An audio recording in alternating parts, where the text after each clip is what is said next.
त्या अनुषंगाने आज चर्चा होणार आहे. शेतकऱ्यांचा आरोप आहे की अतिवृष्टीवर सुद्धा शेतकऱ्यांना तुटपुंजी मदत मिळते आहे.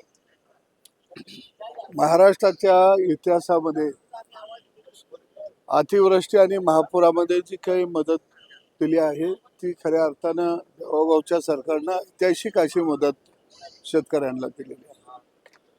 31,000 कोटीपेक्षा जास्त शेतकऱ्यांना मदत देण्याचा निर्णय सरकारनं घेतला.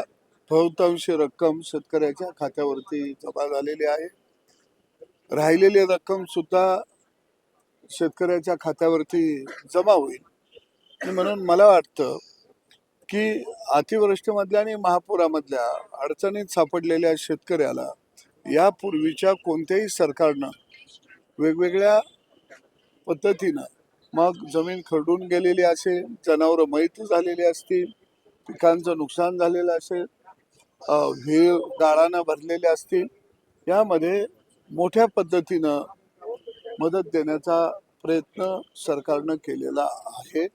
मला वाटतं की ही मदत यापूर्वीच्या कोणत्याही सरकारनं शेतकऱ्याला केली नव्हती. बिबट्याची जी आहे संख्या वाढलेली आहे. आपण जर बिबट्यांची जी संख्या आहे महाराष्ट्रात वाढलेली आहे, नाशिक असेल, जुन्नर असेल, तर नागपूर शहरात सुद्धा बिबटे दिसायला लागले. या त्रास आता मोठ्या प्रमाणात मानवी वस्तीमध्ये वाढायला लागला. याकडे सरकार अपेक्षित करत आहे.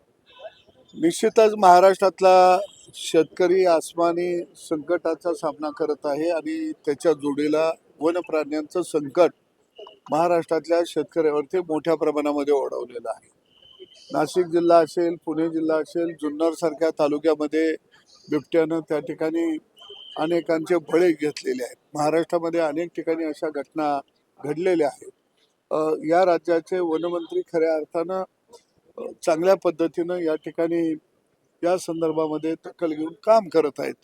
परंतु खाली अधिकारी पातळीवरती ज्या पद्धतीनं नियोजन तयार केलं पाहिजे तसं केलं गेल्याचं दिसून येत नाही आहे. अनेक प्रस्ताव आम्ही लोकप्रतिनिधींनी सुचवलेले आहेत. त्याला गती देणं अत्यंत गरजेचं आहे. आणि वनमंत्र्यांनी काल सांगितले की आम्ही जंगलामध्ये शेळ्या सोडू, पण मला वाटतं हरणं आणि बेकरं याची संख्या वाढवावी लागेल, ते सोडावी लागतील. कारण शेळी हा असा प्राणी आहे की तो गरीब प्राणी आहे. तो जंगलात सोडला तर कुठला तरी एका बाजूला झाडाखाली तर बसेल, नाहीतर तो बाहेर तरी निघून येईल. आणि दुसऱ्या असं होऊन जाईल की त्या शेळीला शोधण्याच्या नादात काही लोक आत जातील आणि परत आणखी बळींची संख्या वाढेल.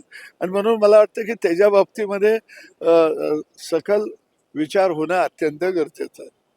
रोग वेगळाच आणि निदान वेगळाच अशा प्रकारची प्रक्रिया आहे. रोग वेगळा, निदान वेगळा. नाही, असं आहे की बऱ्याच वेळा अधिकाऱ्यांची टीम गाईडलाईन्स करत असते आणि मग काही वेळा आजार हाल्याला असतो आणि इंजेक्शन पकालीला होतं.